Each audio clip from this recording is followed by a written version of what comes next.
That's part of it. You called it. You gotta walk. Hey, scroll down. Alright. What are my domain restrictions? We're gonna do this one together before we start. What's domain restrictions? Positive. X can't equal positive 2 and negative 3. Alright, number 1. The first characteristic, Santeria. You got it, girl. This is you.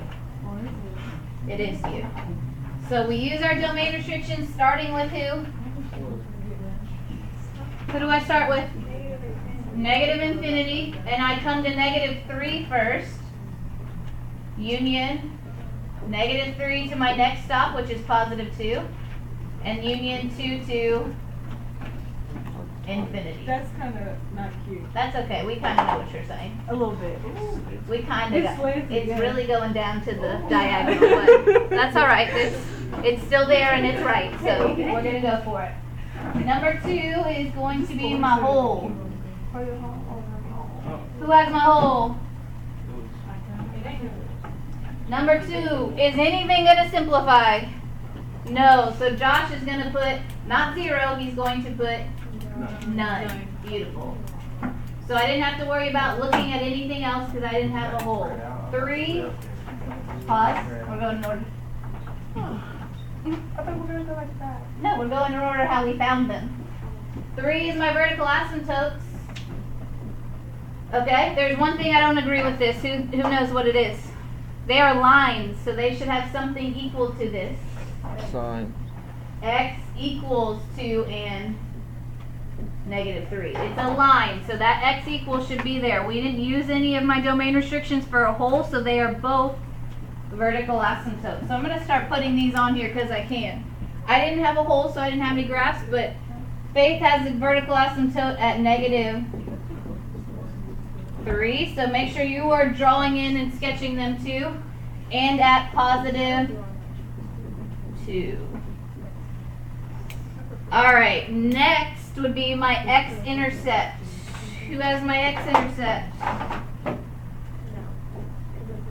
Now you can come.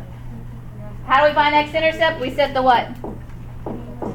Numerator equal to 0, and I don't have to worry about what's wrong with this one? It's backwards. It should be 4/3, comma. Comma 0. Here, you want me to write it for you? Yeah. What is it? 430. Yeah, the domain is kind of in the way. Yeah, somebody wrote a little crooked. It made it weird for me. I don't even know who did that. 4/3, comma 0. So if I set 3x minus 4 equal to 0 to solve for x, it would be 4/3. You could have done it the long way. All right, y-intercept. Who's got my y-intercept? Chambers, right?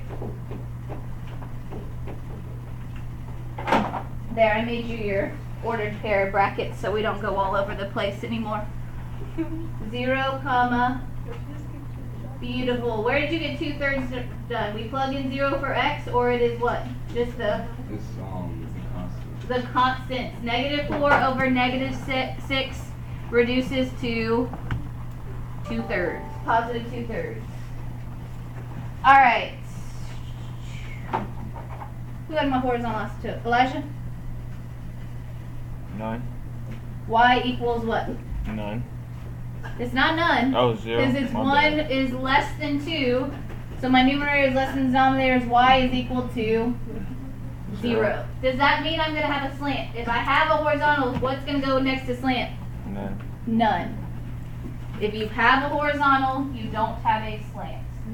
So, we didn't do increasing or decreasing yet. End behavior, where is all of my end behavior going to be if my horizontal asymptote is at 0? 0. Yeah, as x goes to negative infinity, your y's are going to go to 0.